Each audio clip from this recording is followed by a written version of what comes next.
Bonjour à toutes et à tous, bienvenue dans cette nouvelle vidéo qui va nous permettre de poursuivre nos investigations. Souvenez-vous, nous étions en train d'étudier les courts-circuits. Vous voyez ici le matériel sur ma table, matériel que vous reconnaissez. Nous allons manipuler un générateur, nous allons manipuler avec deux lampes. J'ai rajouté un interrupteur par rapport à ce qu'on avait fait la dernière fois. Vous allez comprendre pourquoi, pour bien voir la luminosité des lampes à la caméra, et une série de fils. C'est parti!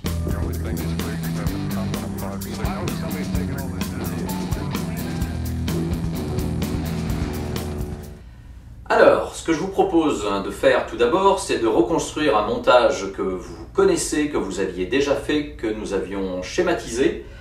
Voici un générateur que nous allons régler directement. Vous le voyez ici sur 6 volts. C'est fait. Nous avons ici deux lampes de modèles différents et un interrupteur. Nous allons réaliser un circuit en série. Nous allons placer le générateur dans cette zone-là. Alors, un fil rouge va nous permettre d'aller directement à l'interrupteur. On est en début de circuit, je rappelle que par convention, c'est purement visuel pour nous, l'électricité se comporte évidemment de la même manière dans un fil rouge ou dans un fil noir, mais nous préférons mettre des fils rouges en début de montage. Cela permet dans les montages complexes de repérer quelle est la partie du montage qui se trouve proche de la borne plus et la partie du montage qui se trouve proche de la borne moins et qui sera en noir.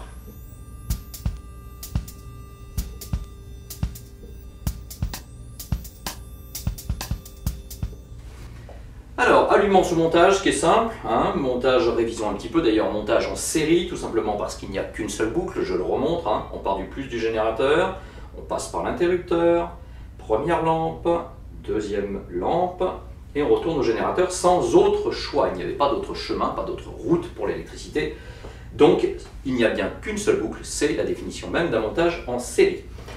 Allumons le générateur. Alors, nous voyons que les lampes se mettent à briller, nous voyons d'ailleurs qu'il y a, et je vous l'avais annoncé, une différence de modèle entre les deux lampes. Nous voyons que cette lampe brille plus que celle-ci, et c'est la raison pour laquelle j'ai mis un interrupteur, puisque le générateur est un petit peu long à s'éteindre, c'est pas instantané, et on a une descente progressive du nombre de volts qui fait que on ne voit pas très bien la différence de luminosité entre l'arrêt total et le retour de la lumière, ou l'inverse d'ailleurs, alors qu'avec l'interrupteur, là, c'est beaucoup plus rapide, et j'aimerais attirer votre attention sur cette lampe-là, puisqu'elle brille peu, mais elle brille. Lorsque j'éteins, ce que je viens de faire avec l'interrupteur, vous voyez que ça ne brille plus. Alors il y a peut-être quelques reflets sur l'ampoule en verre qui entoure la lampe. Par contre, attention, je vais allumer maintenant. Voilà, on voit bien une lumière apparaître ici. Alors, quelle était notre mission? Est-ce qu'on essayait de comprendre la dernière fois? Nous avons essayé de comprendre ce que c'était qu'un court-circuit. Nous avions compris qu'un court-circuit, c'était tout simplement, finalement, un fil. Et que c'était un fil qui permettait à l'électricité de prendre un autre chemin. Alors, d'ailleurs, on avait compris que le terme court-circuit n'était pas tellement bien choisi, puisque finalement, un court-circuit, il aurait été plus judicieux de l'appeler un facile circuit. Alors ça sonne moins bien, probablement, en français, mais c'est peut-être un peu plus juste, puisqu'on avait compris que un court-circuit, c'est un chemin détourné qui est plus simple pour l'électricité, plus facile à parcourir, et pas forcément plus court d'ailleurs en distance, mais plus simple en termes de difficulté. Alors, qu'est-ce qui est difficile pour l'électricité? Bien de passer par des obstacles, c'est-à-dire de passer par des dipôles. Alors le fil, c'est quelque chose de facile pour elle. Par contre, les deux lampes, c'est quelque chose de plus difficile. On avait décidé de faire un court-circuit sur la deuxième lampe, ici en bas.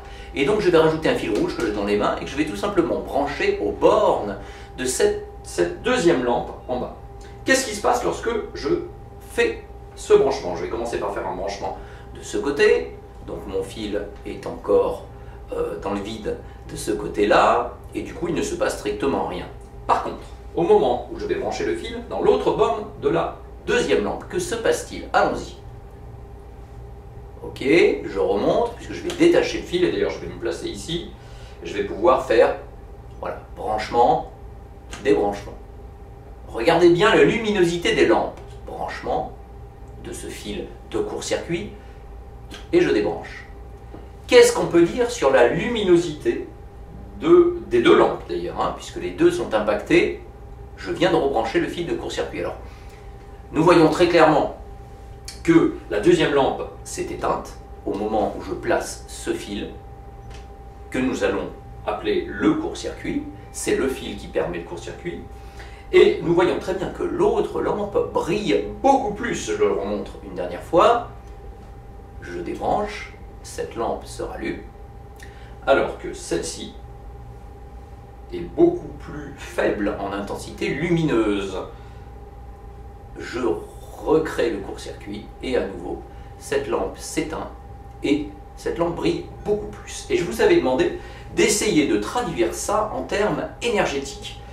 Et c'était une révision de ce que vous avez fait en 6e. Nous avions fait des diagrammes énergétiques, souvenez-vous, dès la 6e, avec des ovales qui représentaient des objets qui fournissent, qui sont des sources d'énergie, des objets qui sont des convertisseurs d'énergie ou des receveurs d'énergie, et entre ces ovales, qui concernent des objets, des choses concrètes, nous avions placé des grosses flèches, et ces grosses flèches représentaient les énergies. C'est exactement ce que nous devions faire ici. C'est un diagramme assez abstrait, hein, c'est une sorte de schéma qui est quasiment une carte mentale finalement, hein, qui explique le principe de répartition et de transfert de l'énergie, mais qui bien sûr ne correspond pas du tout à la situation réelle avec les fils et les objets. Ça ne correspond pas non plus à un schéma conventionnel que nous avions fait et que je vais d'ailleurs vous donner dans cette vidéo en surimpression maintenant. Ce schéma donc correspond, j'ai rajouté l'interrupteur, hein, vous le voyez, puisque j'ai mis un interrupteur sur ma table. Donc ce fil de court-circuit, je l'ai représenté aussi, et le diagramme énergétique est un diagramme supplémentaire, très différent, avec donc des ovales qui représentent les objets. Comment nous allons construire ce diagramme? Il faut se poser toujours 2 ou 3 questions fondamentales. Et on peut commencer par l'une ou par l'autre, ça dépend des situations, on commence en général par celle que l'on trouve la plus facile. Alors, premier type de question. Le premier ovale que nous dessinons dans un diagramme énergétique, c'est l'objet qui va être la source d'énergie. Donc, quand on est en face d'une situation, il faut toujours se demander quelle est la source d'énergie. Deuxième entrée, le deuxième ovale que l'on représente en général sur une série de 3 dans les diagrammes énergétiques, c'est l'objet convertisseur d'énergie. C'est l'objet en général le plus intéressant de la situation qui nous intéresse, parce que c'est l'objet qui reçoit de l'énergie et qui va la transformer en une autre sorte d'énergie, d'où son nom d'objet convertisseur. Alors on peut se demander, en voyant la situation, quel est l'objet qui va convertir une sorte d'énergie en une autre sorte d'énergie. Enfin, il y a une autre entrée pour commencer à dessiner son diagramme énergétique, c'est peut-être tout simplement qui peut nous paraître assez simple de voir quelles sont les énergies présentes. Je vous avais demandé d'ailleurs de bien réviser les 5 grands types d'énergie vus dès la 6e. Rappelons-les maintenant. Vous avez les énergies. Alors commençons peut-être par ce qui est le plus simple, ce que vous appelez dans la vie quotidienne souvent la chaleur, que nous allons appeler de l'énergie thermique, et que nous expérimentons assez quotidiennement. Hein. Il suffit de faire chauffer un plat au micro-ondes ou sur une casserole, sur une gazinière, cuisinière électrique, etc. On a bien de l'énergie thermique. D'ailleurs, vous voyez que là, je viens déjà de donner des exemples d'objets convertisseurs. Je viens de dire une cuisinière électrique, comme une gazinière, vous voyez, mais électrique, avec des plaques chauffantes électriques, que nous avons aussi d'ailleurs, hein, des plaques électriques au collège, et que vous avez pu voir d'ailleurs dès la 6e, lorsque nous avions fait chauffer par exemple de l'eau salée pour faire des distillations, ce genre de choses. Eh bien là, il y a typiquement un exemple de conversion d'énergie, puisque une cuisinière électrique, une plaque électrique, on a dit le mot, elle fonctionne grâce à de l'énergie électrique. Et pourtant, elle va être utilisée, sa fonction d'usage, pourrait-on dire si on était en cours de technologie, elle est bien là pour être utilisée en tant qu'appareil chauffant. Et donc elle va nous permettre de récupérer de l'énergie thermique. Donc c'est bien un objet qui reçoit de l'énergie électrique et qui va la transformer en énergie thermique. Nous venons donc de donner deux noms d'énergie. Énergie thermique, c'est la chaleur. Énergie électrique, alors là, bon, à l'évidence, il y a bien de l'énergie électrique dans ce circuit. Nous avons aussi de l'énergie mécanique. Qu'est-ce que c'est que ça? Ce sont toutes les énergies de mouvement dont on avait parlé dès la 6e. Dès qu'un objet bouge, hein, une balle, vous en train de courir, une voiture, un avion, etc. Tous les objets qui bougent sont concernés et ont de l'énergie, ont en eux et manifestent de l'énergie mécanique.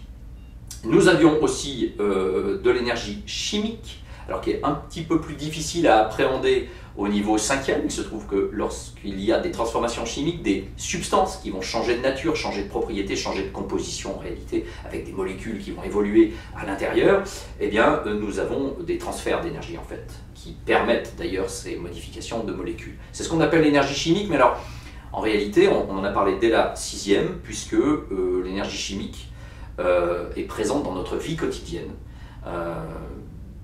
Dans le fonctionnement de votre corps en réalité, puisque vous avez plusieurs centaines de types de réactions chimiques à l'œuvre dans votre corps, réactions chimiques tout à fait naturelles et biologiques, et qui sont à l'œuvre dans votre corps et dans notre corps pour le maintenir en vie. Les aliments que nous ingurgitons vont finalement être digérés, et ça c'est la partie SVT, mais il y a une partie biochimie, et ces aliments que vous ingérez finalement vont délivrer de l'énergie. Et d'ailleurs, pour ceux qui ont déjà regardé les étiquettes de paquets d'aliments, on donne les valeurs énergétiques des aliments, puisque certains contiennent plus d'énergie que d'autres. Donc cette énergie chimique, on en avait parlé dès la 6e, en prenant l'exemple des aliments d'ailleurs, et pas seulement, puisqu'on avait aussi parlé des circuits électriques, souvenez-vous qu'on avait fabriqué avec des citrons. Et là encore, il y avait de l'énergie chimique qui avait été utilisée pour fabriquer de l'énergie électrique. Et il nous reste une énergie, qui est présente ici d'ailleurs, dans la pièce, et qui vous permet de voir la table, c'est l'énergie lumineuse, l'énergie du rayonnement, voilà, le soleil, les lampes, etc. L'énergie de la lumière. Donc, énergie thermique, énergie électrique, énergie mécanique, le mouvement, énergie chimique et l'énergie lumineuse, énergie de la lumière. Commençons ce raisonnement-là. Par quoi commencer? Qu'est-ce qui est le plus simple pour vous? Posez-vous la question. Est-ce que déjà vous voyez quel est l'objet qui est la source d'énergie, qui serait notre premier ovale dans cette correction? Est-ce que vous avez une idée de l'énergie présente? Alors j'ai envie de dire, cette question est assez peut-être la plus simple. On voit tout de suite que les lampes brillent. Donc, j'enlève le court-circuit d'ailleurs, enfin c'était déjà le cas avec le court-circuit, les lampes brillent là, même si celle-ci brille faiblement, il y a donc de l'énergie lumineuse qui est en train de sortir des lampes. On sait que le générateur est un générateur électrique. On se doute bien que c'est lui qui est la source d'énergie. Voilà, on a plusieurs réponses, ça y est, on a plusieurs entrées pour ce diagramme énergétique. Le premier objet, c'est bien le générateur, et il va nous délivrer de l'énergie électrique. Nous pouvons commencer le diagramme. Première patatoïde, le générateur. La première flèche, ce générateur va vous donner de l'énergie électrique. Et où va cette énergie électrique? Eh bien, regardez le montage, on voit bien qu'actuellement, les deux lampes reçoivent cette énergie électrique, puisque c'est grâce à cette énergie électrique qu'elles peuvent briller. Si j'éteins le générateur, ici, alors je vous avais dit, ça prend un peu de temps, mais on a vu, voilà, la lumière s'atténue, tout est éteint. Donc, bien sûr, les lampes utilisent cette énergie électrique. Donc, le ovale que vous allez dessiner au milieu, bien sûr, ce sont les lampes. Alors, on peut dessiner deux ovales, tout simplement parce qu'il y a deux lampes. En réalité, le générateur est en train de donner de l'énergie électrique à la fois à la lampe numéro 1, mais aussi à la lampe numéro 2. Et ça, c'est une petite nouveauté dans la façon que nous avions de dessiner les diagrammes énergétiques depuis la 6e. On peut faire quelque chose d'un peu plus complexe là, puisque nous avons deux lampes. Regardez la correction sous vos yeux maintenant. Les lampes brillent, et ces lampes vont convertir l'énergie électrique. En quelle sorte d'énergie? Elles la convertissent en énergie, bien sûr, lumineuse, énergie de la lumière, énergie du rayonnement. Elle peut se qualifier de ces trois manières. Et cette énergie du rayonnement, où va-t-elle? Alors, c'est peut-être la partie la plus difficile, mais nous l'avions déjà étudiée en 6e. C'est une révision, mais elle est importante. Eh bien, cette lumière, bien sûr, ne retourne pas dans le circuit électrique. La lumière sort des lampes et va éclairer, en réalité, la table. Alors là, en l'occurrence, j'ai des projecteurs bien plus puissants autour de moi. Donc on n'a pas vraiment l'impression que les lampes éclairent autour, mais c'est pourtant le cas. Elles éclairent bien sûr légèrement la table. D'ailleurs, nous pourrions le vérifier si j'éteignais les projecteurs. Essayons. Voilà, j'ai éteint mes projecteurs et nous voyons que les lampes brillent. Alors à l'image, bien sûr, tout est presque noir. Vous voyez ici, et d'ailleurs ça se voit très bien quand je place mes mains, j'ai placé mes mains là autour, hein, voilà, autour de la lampe numéro 2, et vous voyez que la lampe éclaire le bord de mes mains, ok, et je peux faire pareil. Alors la deuxième lampe, je peux faire pareil, mais elle brillait très très peu, hein, voilà, je peux passer ma main devant, mais là ça se voit pas beaucoup. Mais donc on voit bien que cette lampe éclaire autour d'elle, là elle éclaire mes mains, voilà, elle éclaire un peu la table hein, aussi, en réalité. D'accord? Donc cette énergie lumineuse sort de la lampe et va éclairer tout ce qu'il y a autour d'elle. Rallumons la lumière. Bien. Donc comme vous le voyez, notre dernier ovale de ce diagramme énergétique va être tout simplement ce qu'on pourrait appeler le milieu extérieur. Alors ici constitué de la table, de mes mains que j'avais mises autour, mais le terme milieu extérieur est assez pratique puisqu'il désigne les objets qui sont de manière générale autour des lampes. Donc le diagramme énergétique est terminé. Dans la situation où il n'y avait pas de court-circuit, quel diagramme énergétique fallait-il faire pour cette autre version du montage où ce fil rouge, je vais le rebrancher en court-circuit, ici, voilà, ça y est. Ce fil rouge, donc je le rappelle, est un passage plus facile pour l'électricité qui, lorsqu'elle fait le tour du circuit, comme ça, arrive sur ce point et plutôt que de passer par la lampe, elle va préférer l'électricité, prendre le chemin plus facile qui fait le tour ici et qui va lui permettre ensuite, par l'intermédiaire du fil noir, de revenir au générateur. C'est beaucoup plus simple pour l'électricité, d'où le terme facile circuit, qui n'est pas employé d'ailleurs dans la littérature, mais que je trouve bien plus éloquent et bien plus intéressant pour comprendre la nature exacte du phénomène. Alors on voit que cette lampe brille beaucoup. Comment nous allons construire le diagramme énergétique? Évidemment, les deux diagrammes vont se ressembler. Allons-y. Correction. Premier ovale, c'est bien sûr le générateur. Ça n'a pas changé. Il délivre toujours de l'énergie électrique.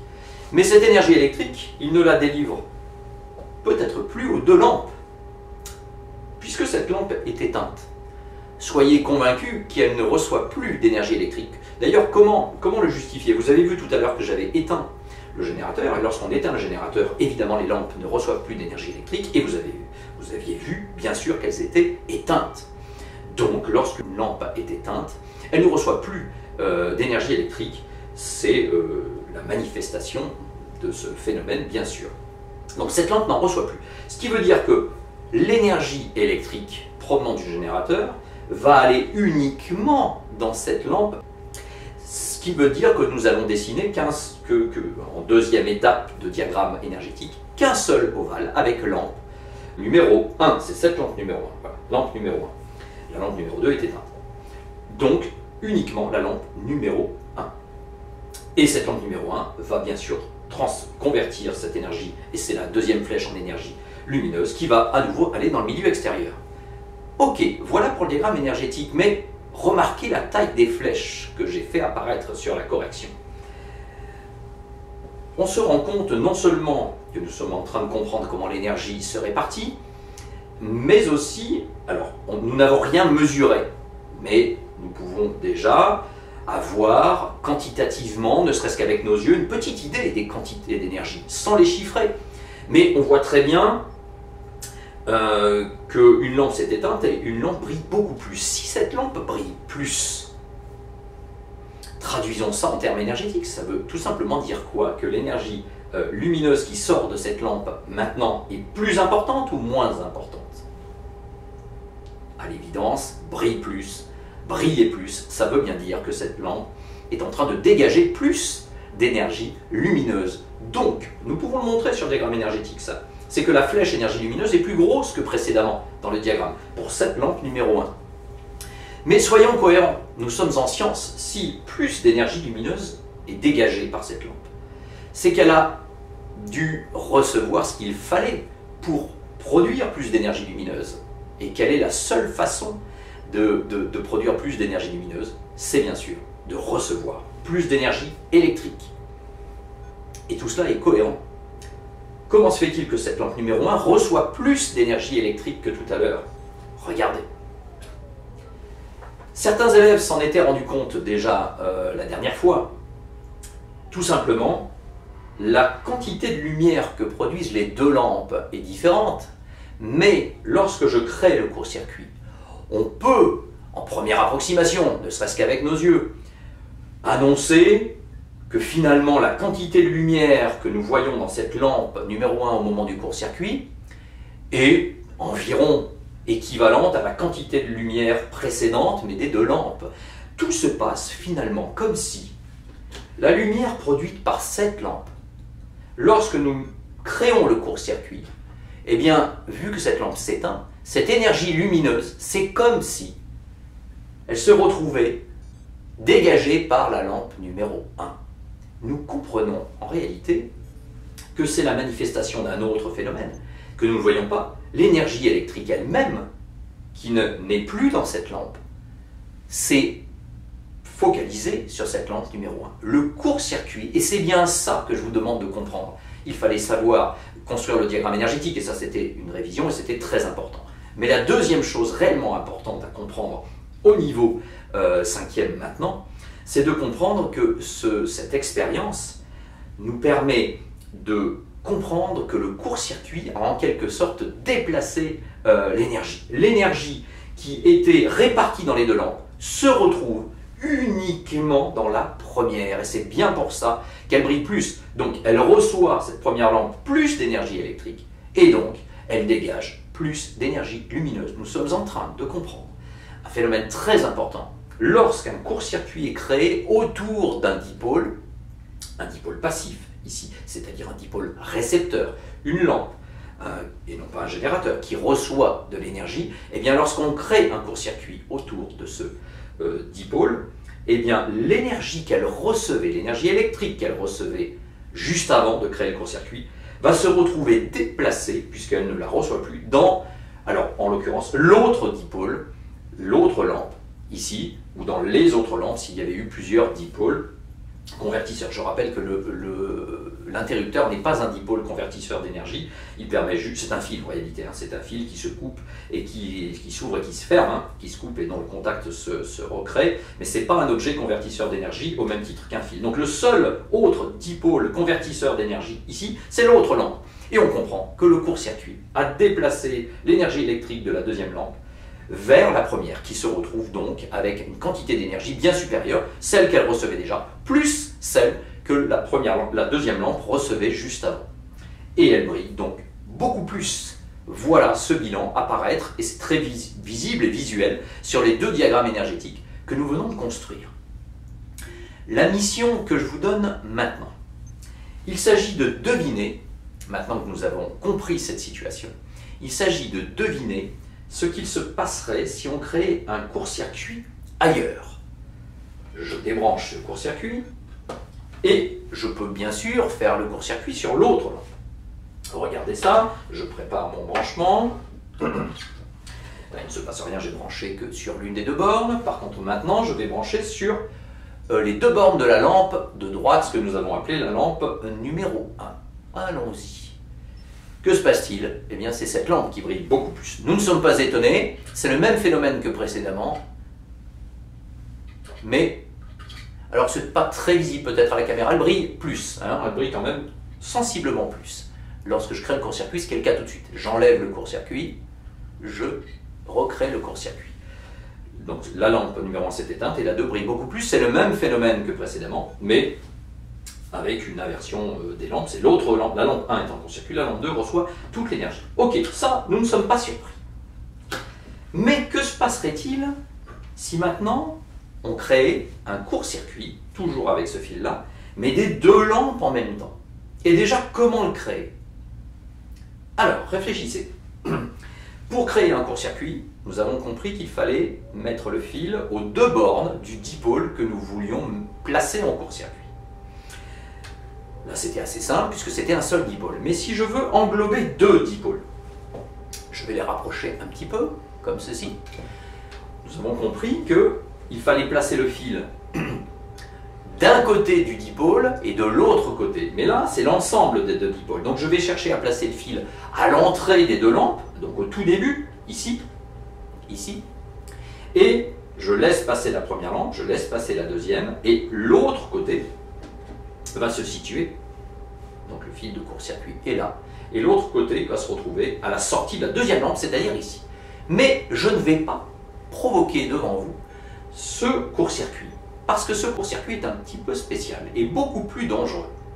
Je ne vais pas le provoquer, mais je vais vous demander de deviner ce qui pourrait se passer, et pour le deviner, de construire un diagramme, un troisième diagramme énergétique, qui essaierait de traduire cette situation.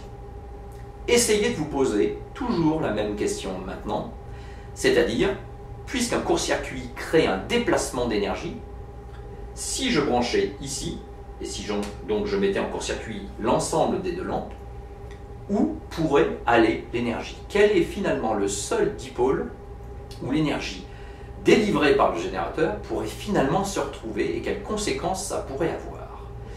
Donc tout l'intérêt va être de construire un diagramme énergétique qui commence de la même manière. Le générateur délivre de l'énergie électrique, deuxième ovale, mais quel objet va recevoir cette énergie électrique puisque la lampe numéro 1 va être en court-circuit, la lampe numéro 2 aussi. On peut prévoir que les deux lampes vont s'éteindre. C'est le phénomène qui s'est produit à chaque fois. Mais où va aller l'énergie? Commencez à construire ce diagramme énergétique. Réponse et suite de nos investigations dans la prochaine vidéo. Bon courage à tous et bon travail.